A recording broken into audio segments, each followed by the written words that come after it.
we have 2 algorithm English classes.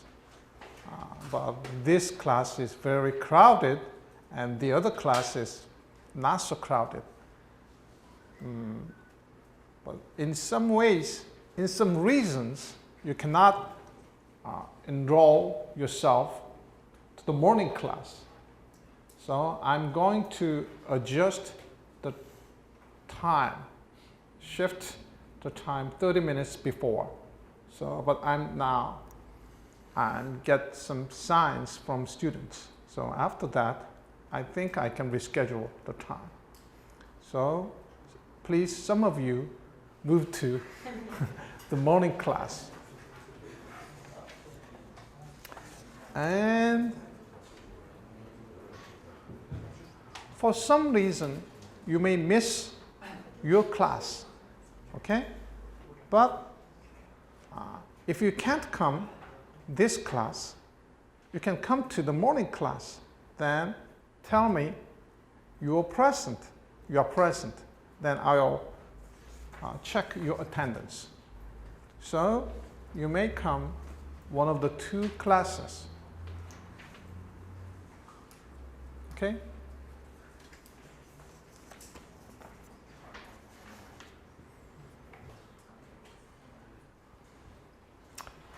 So I'm Hee-Jin Park, and this is my office number, office phone number, and my email address.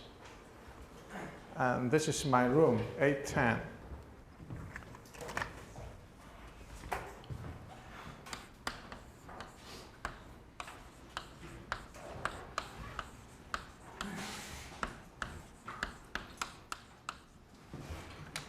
You can download our class materials from this website. You can get this material from there. And the textbook is this. Introduction to Algorithms, 3rd edition.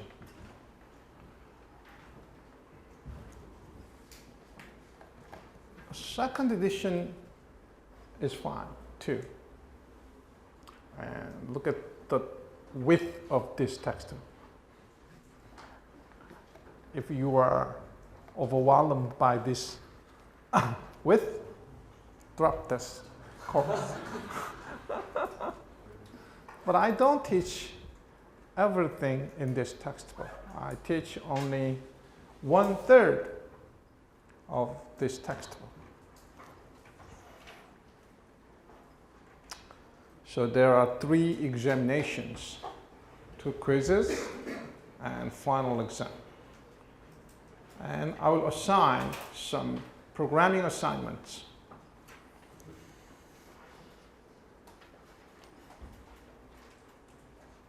First, I'll ask you a simple question. What is an algorithm? First, a simpler question is, what is a problem? Problem. What is it? A task to solve? But one of the most important thing is a problem should be with a well-specified input and output. If input and output are ambiguous, it is not a good problem.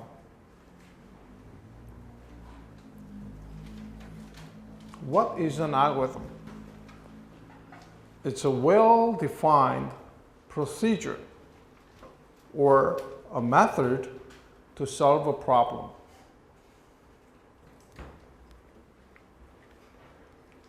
Focus on this word, procedure. It's not an answer. It's a method to solve a problem. Okay? I will show you an example. Look at this problem. This problem is cooking instant noodles. Do you know ramen? Okay, ramen. And what's your input of this problem? Park Jong-hun. Can be water Water, and noodles, and some powder. powder soup,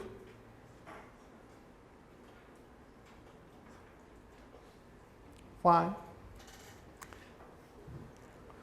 Yes, water, Chinese noodles, powder soup, they are compulsory. Some optional inputs are an egg, green onions, or something else. Okay, anyway, we have to clarify the input. And what's the output? Output is, in this case, simple. Cooked instant noodles. Okay, then what's your algorithm to cook instant noodles? Kim Jong-bin. What's your algorithm? Boil water. Boil water. And after 2 minutes, After 2 minutes, put put noodles, into the water. water, And after close close the the lid, and wait for 2 minutes. and put some soup, powder soup. Yeah, some paste. that's fine. Anyway, he described it correctly. I mean, this is neither correct or wrong. This is about, the description is precise or not. First, we boil 500 cc of water. This is important. 5 cc or 500 cc or 5 million cc. So you have to focus on the specific amount, 500 cc. And then put some Chinese noodles and the powdered soup and boil for 5 minutes. You can change this on your way, in your style. And then put an egg and green onion and boil for 1 minute. Okay. So if you describe an algorithm like this, any of you can make the same output. Okay? The same output. But in the your algorithm, the amount of water was not clarified, so it can be different. Okay, but let's move on to computer algorithm. This is not a cooking class. This is computer algorithm class, okay? So a computer algorithm is a well-defined computational procedure to solve a computational problem. A computer algorithm is almost the same as the instant noodle cooking algorithm. except that this algorithm solves a computational problem. What is a computational problem? Let me show you an example.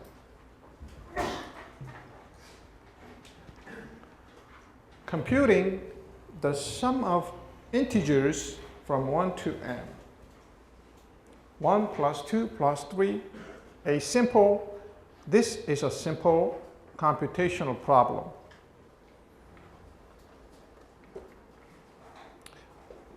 Okay. 어미송. Can you suggest an algorithm to solve this problem?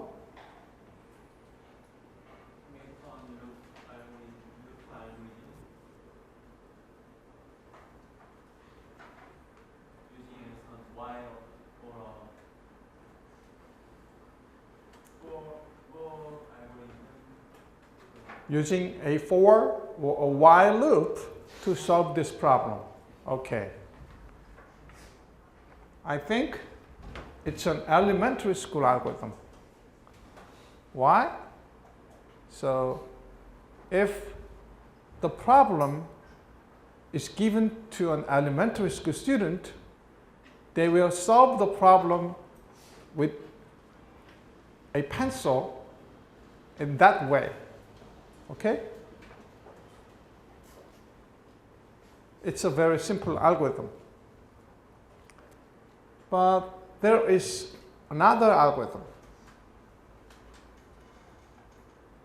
손광훈. Add on head and tail, that it must be n plus 1. Then n plus 1 have. Sorry? 2분의 n개 있으니까 2분의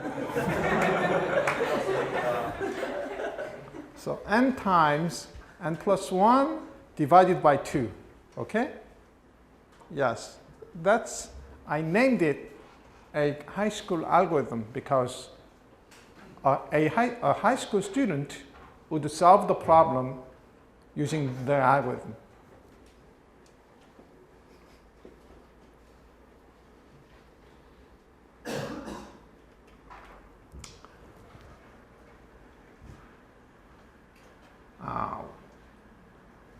When an algorithm is described, the first thing we should do is check if the algorithm is correct or not.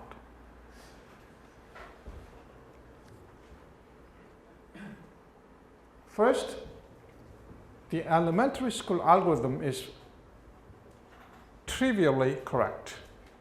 Okay? And how about this algorithm? You can show that the algorithm is correct in this way. So it is not so difficult, so I will skip this page.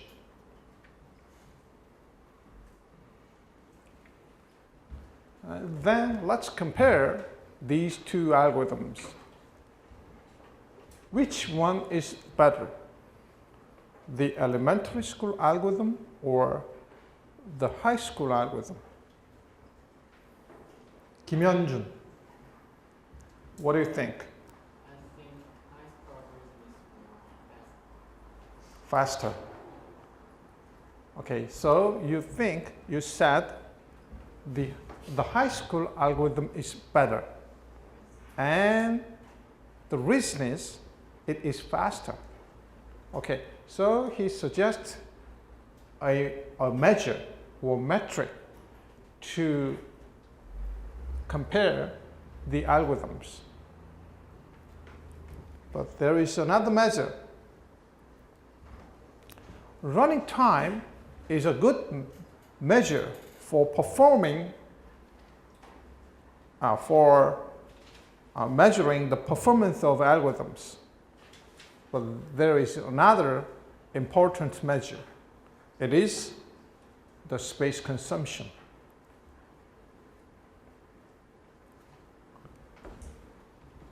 when it comes to the running time, the faster, the better. But when it comes to the space, the less it consumes, the better. Okay, then let's compare these two algorithms.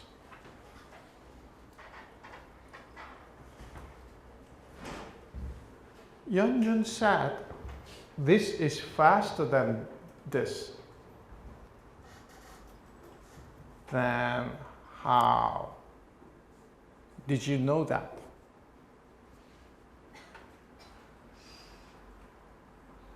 The latter is faster than the former. 4 is 1 plus 2, and after 1 plus 2 plus 3. Stop.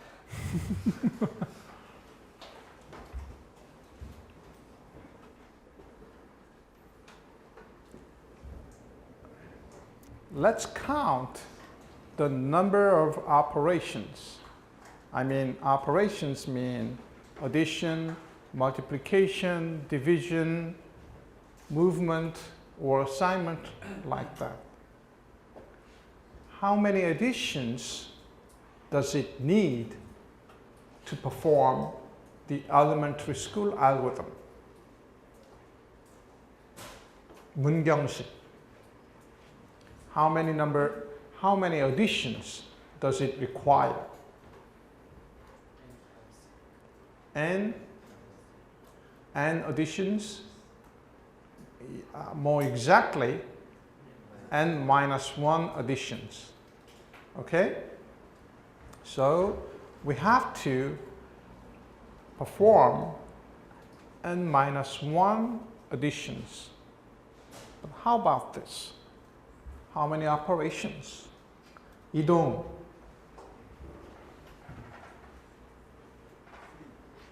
Three.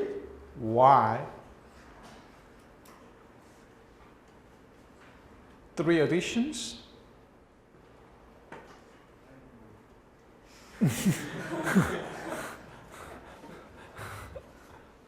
Anyway, his wild guess was right, but he didn't explain.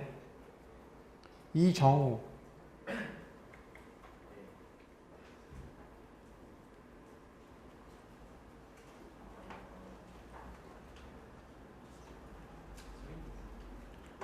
Yes, he already said 3.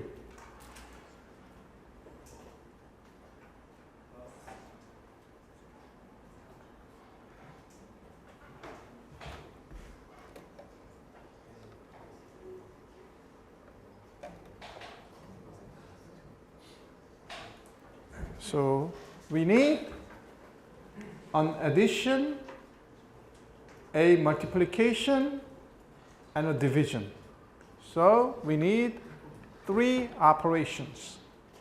Okay? So the high school algorithm requires a less number of operations, and it's faster.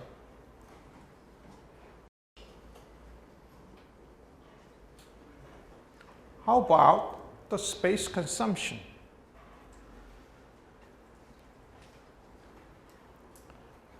최영준. I think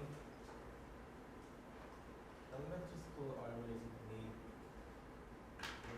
less space than high school. So you said this one requires less space than this one. Why? Because elementary algorithm need only 2 numbers, but Two variables. You mean 2 variables? but high school algorithm need 3 Can be right. But in any way, they require just constant number of variables. regardless of the size of n. Okay?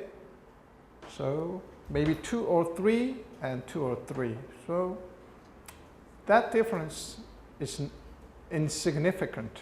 So I think they are comparable when it comes to space consumption. They are similar. But when it comes to the running time, the high school algorithm is much, much faster.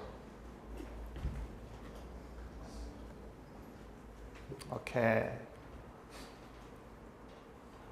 Now I'll introduce problem instance. I just explained that this is a problem, but actually it's a set of small problems. When n is 1, n is 2, n is 3, okay? So a problem instance means like this. When n is fixed to a value.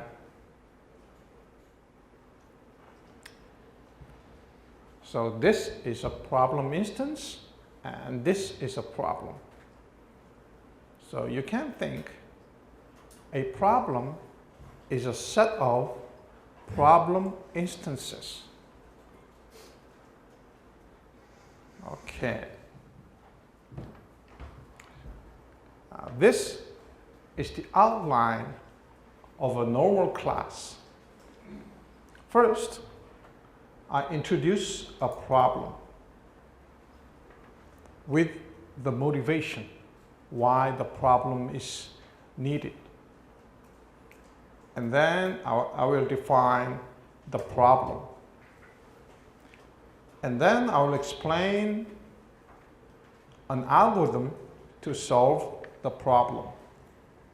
First, I will describe an algorithm and show that it is correct.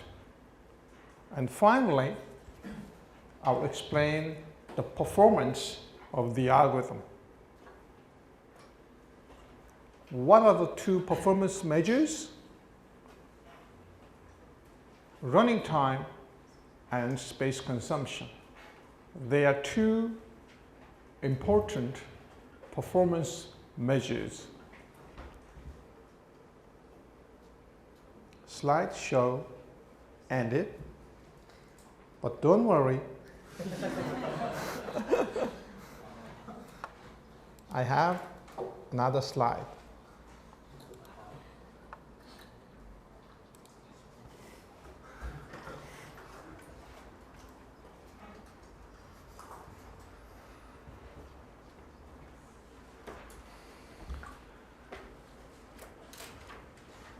In this chapter, I'll introduce a sorting problem and then describe two sorting algorithms.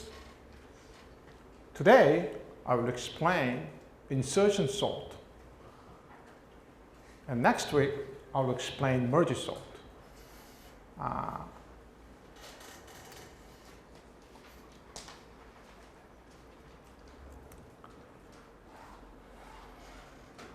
What is the input of a sorting problem?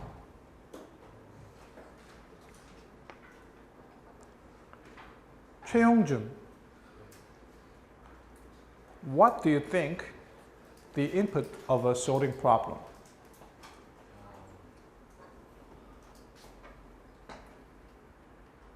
I think it's a list of numbers. Yes, a list of numbers. Right. The input is a sequence of numbers. And what is the output? 한상현. On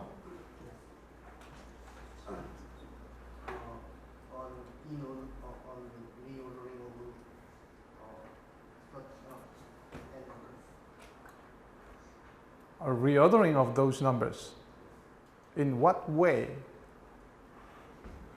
Any reordering?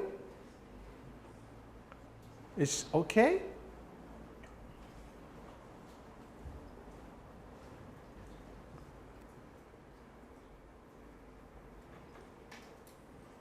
박성현.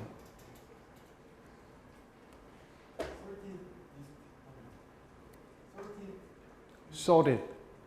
So, to describe a sorting problem, yeah, you said they should be sorted. Very recursive definition. You learned recursion very well.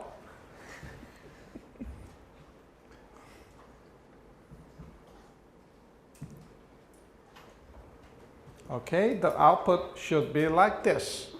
A permutation or reordering of the input elements such that we need some mathematical symbols. The keys on the right should be greater than or equal to the numbers to the left. What order? It is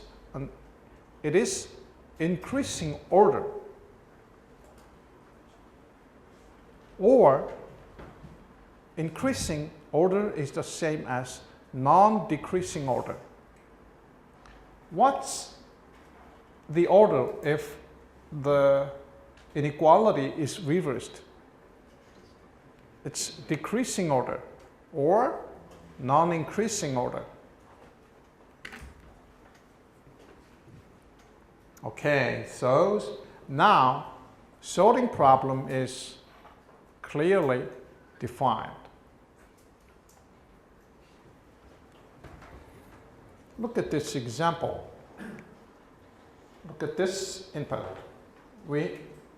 There are 6 input numbers in this list. And then the output should be like this. 1, 2, 3, 4, 5, 6. And each element in the sequence is called a key.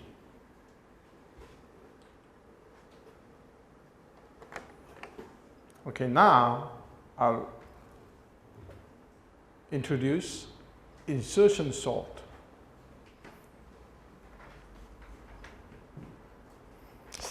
I think you already learned this insertion sort in data structure course. I'm not saying you know this. I'm just saying you learned this. Or you were in the class when the teacher teaches this. I think the last one is the most correct description.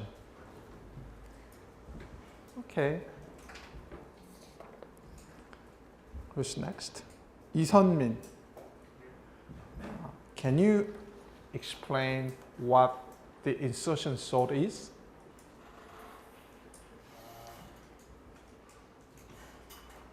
From the first element, check the sorted numbers previously and find the correct position of this number and switch them. Swap them. Yeah, that's right. Not swap, more exactly insert it. Yes, I confused them. Okay, fine. I think you know it well. But it isn't easy to explain the insertion sort to some people who didn't know this. But you can explain better if you explain it in this way. An insertion sort is a sorting algorithm using insertion. Okay? Simple. But you have to describe more. What you should describe. First, insertion. Now let's describe what insertion is.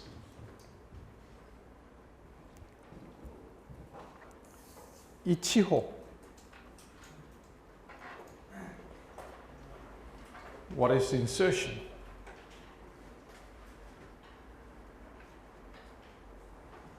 Pass. 최경련.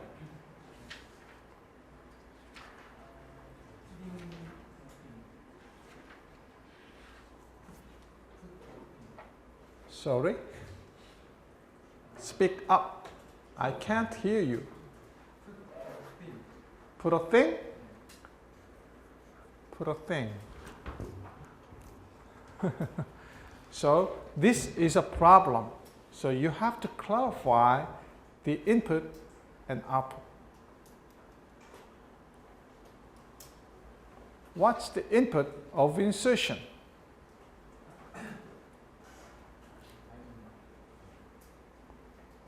홍동균.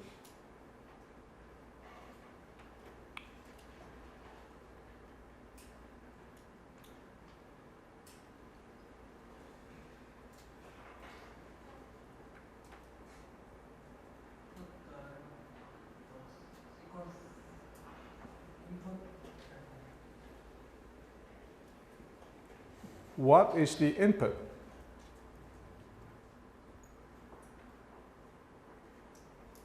김선우.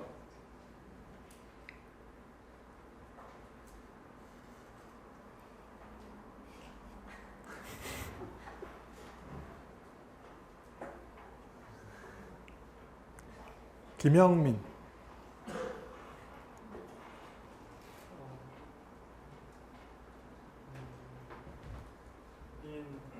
Inserted list of numbers.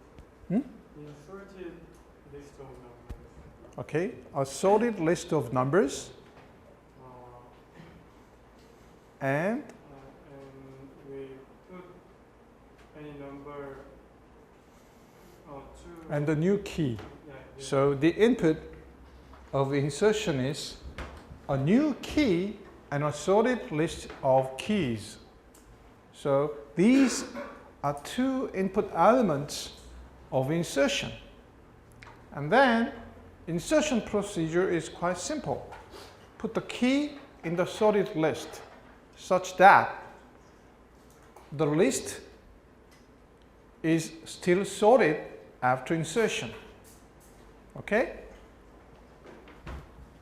For example, if we are given a key 3 and a list 1, 2, 5, 1, 2, 4, 5, 6, then we just put the key in an appropriate place like this.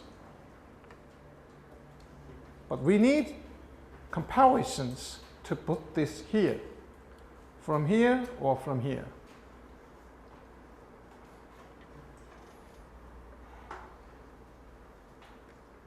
And so now I explained the insertion. Then it remains to explain that how the insertion sort uses insertion to sort elements. It uses insertion in this way. First, insert A of 2 into A of 1. Look at this. This is a sorted list with only one key. And then this list is sorted. And insert A of 3 into this list. Then we get a sorted list, this. And then put this here. So we insert n minus 1 keys in the sorted list. Okay? Let's see using an example. First, we are given a list like this: 5, 2, 4, 6, 1, and 3. And then to the sorted list 5, we insert 2. Okay? And then we get a sorted list with 2 and 5. And then put 4 into the list. So this is the place for 4. And look at this case. This is a fortunate case. You can put 6 in this list without any movement. Just leave it there. Then sorting is done. Insertion is done. So this is a fortunate case, or best case. Then how about this? This is an unfortunate case. We have to move to the first entry. So, like this, done.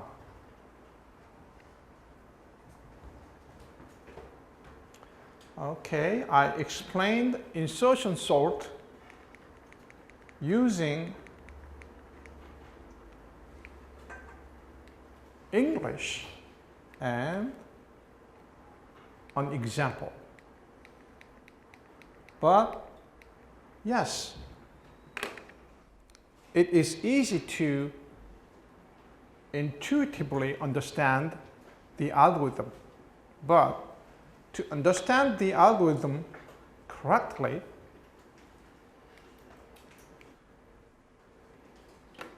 we have to read the pseudocode of the algorithm. It includes everything.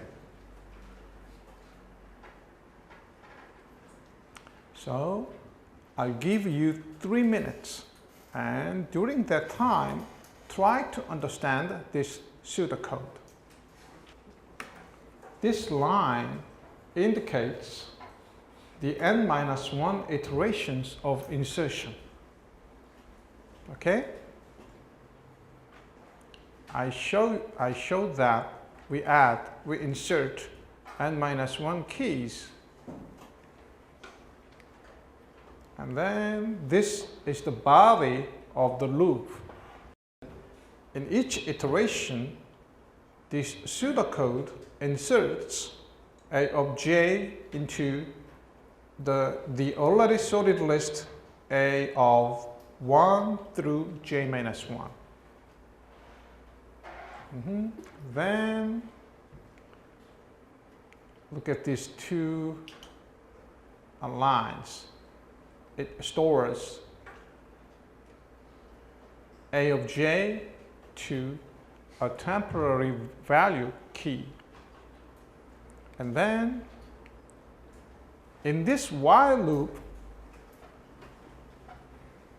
this pseudocode finds an appropriate place to put A of j in the already sorted list using comparisons. And if the key is smaller than the current A of I, then we shift AI into AI of I plus 1.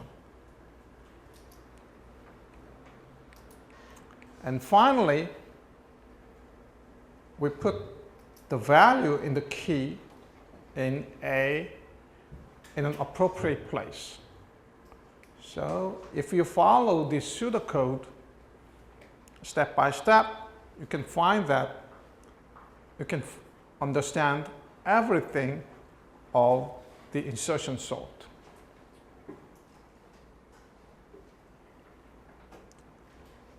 I think the convention is not so difficult, even though the grammar here is a little bit different from the C language and Java, but you can understand this pseudocode, I think. But if you have some difficulty in understanding this pseudocode, look at these pages in your textbook. It describes everything about pseudocode convention.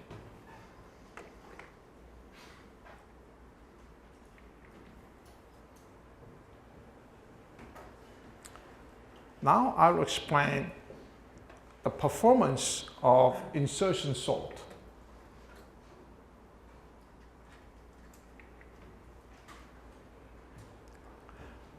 As I told you, to measure the running time, to analyze the running time, we do not measure the running time using a stopwatch or a system clock.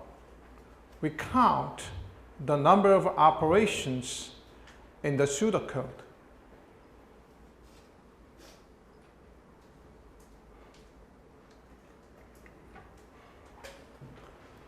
The operations or instructions are like this: arithmetic instructions, data movement instructions, and control instructions. Arithmetic instructions are addition, subtraction, multiplication, division, remainder, floor, ceiling, and etc.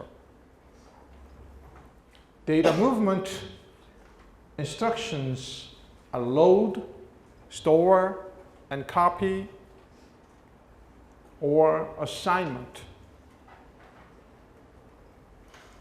And control instructions are conditional branch, unconditional branch, and subroutine call and return. But usually we count these instructions because they are heaviest instructions.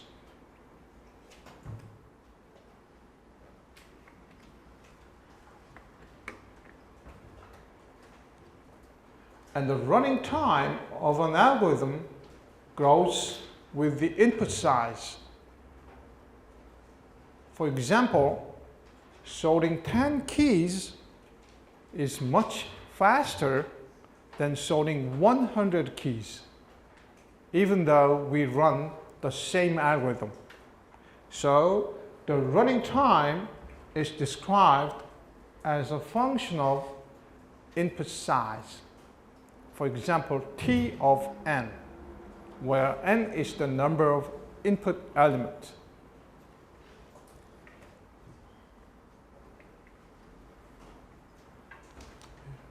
Pseudocode come again.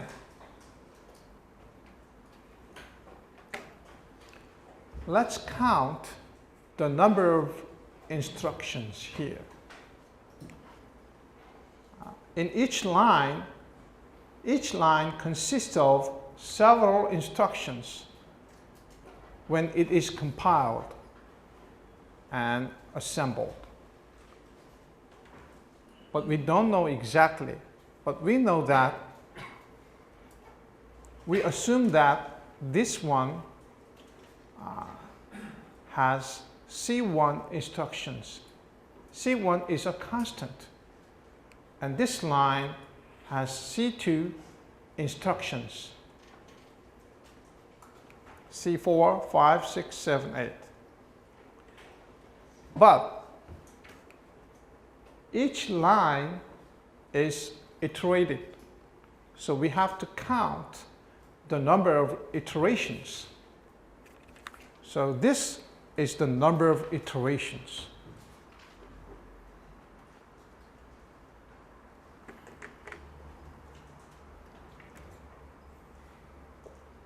Look at this.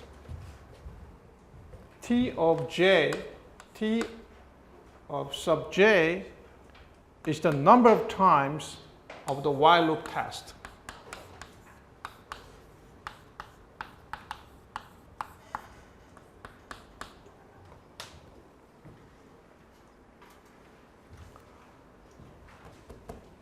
Then you have 3 minutes and try to understand this column. Then I'll explain.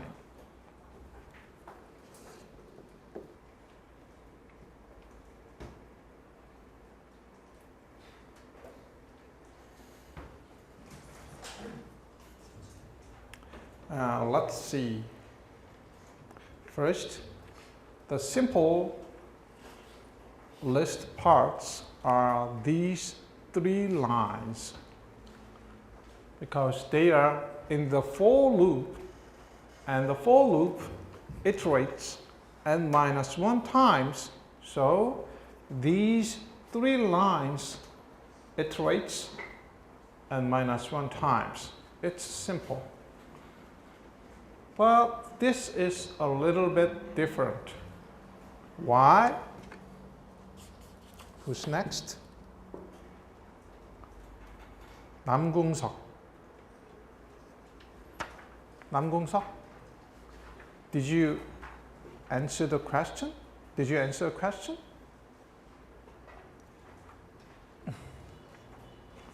No? 박재현. Can you explain why it is n instead of n minus 1? Yes. The variable j is incremented in every iteration. But after the last iteration, it tries to iterate again. At that time, j is n plus 1. So this conditional part is executed one more time. So that's why this is n. And then look at this while loop. By definition, t of sub j is the number of while loop tests when it is j. So from when j is 2 through j is n, the for loop iterates. So the while loop test, the number of iterations of while loop test can be calculated like this. And as I told you, the loop body is executed one less than its conditional part. So it is t of sub j minus 1. So these 2 lines are different from this in this way. Okay?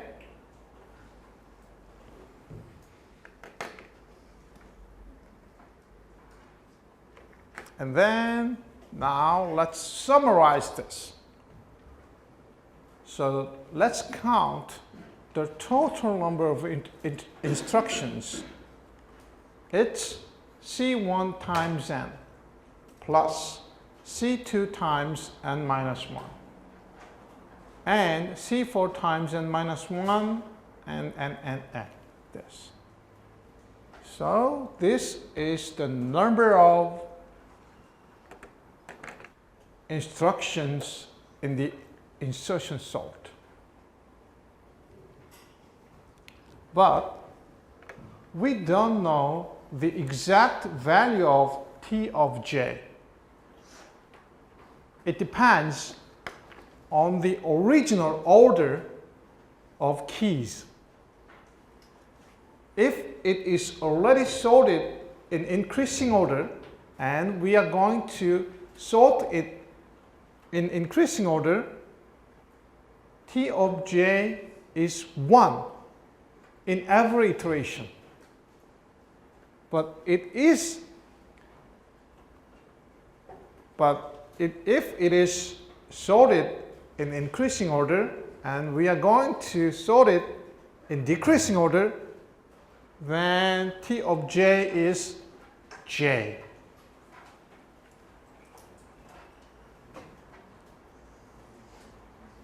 The former is the best case, and the latter is the worst case. Let's analyze them further.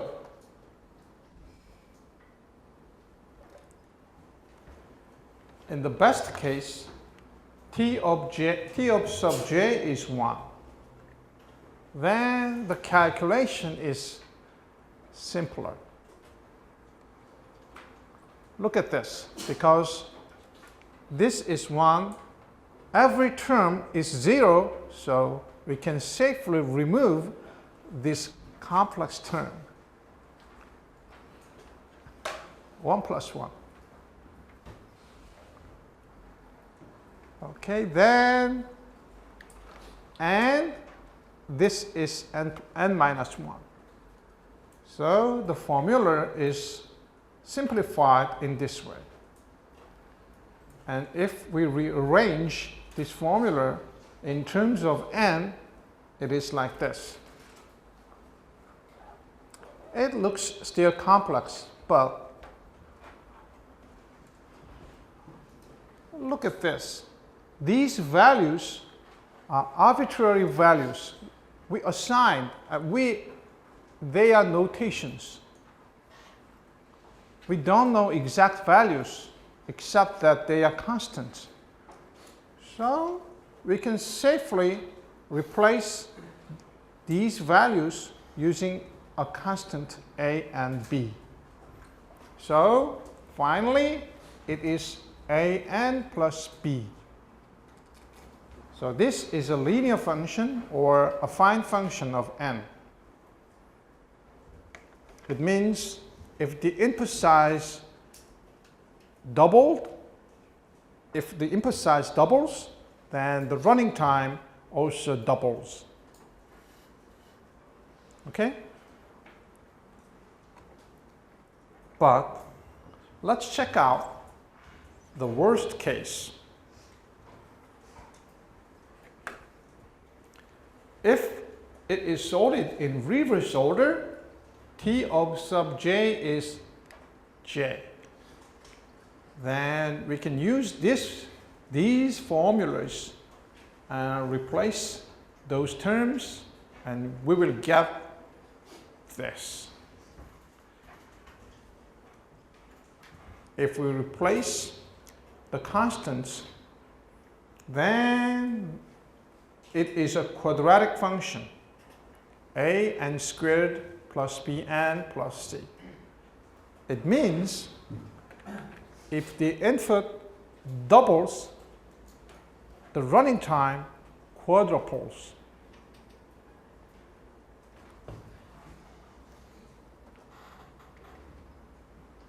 And as you know, only the degree of leading term is important,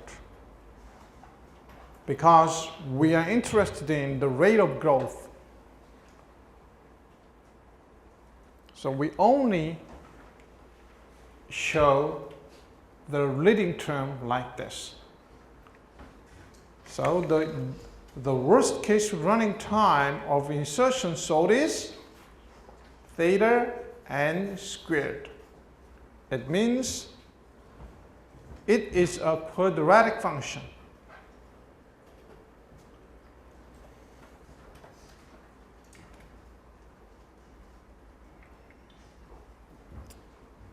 Okay, it's time to talk about the space. The insertion sort requires theta of n space. More specifically,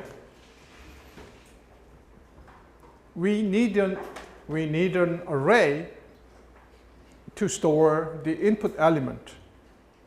And this is inevitable. Every algorithm requires those elements, that array. So n is compulsory. and how many array entries do we need to run the insertion sort. We need only a small number of variables, as you see, key, I, j, okay, iterator variables plus a temporary variable key. So we need n for the input keys and additional C space for some constant C. We say the insertion sort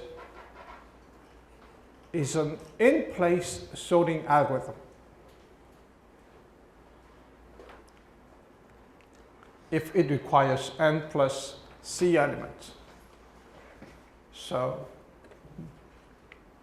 the number of additional memory requirement is constant, except the original input array. Okay?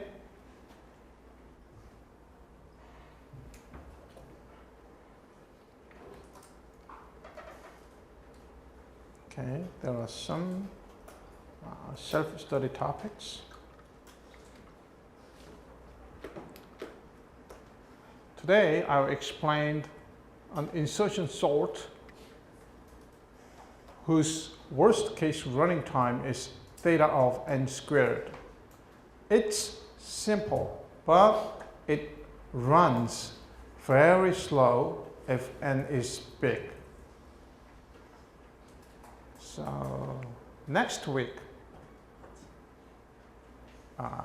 the Friday class is canceled. I have to attend a workshop, so we have no class on Friday.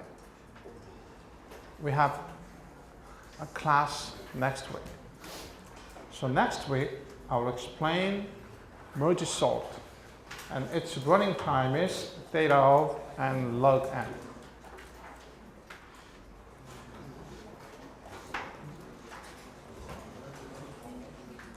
Okay. Any questions? Then let's wrap up this class now and see you next week. Bye.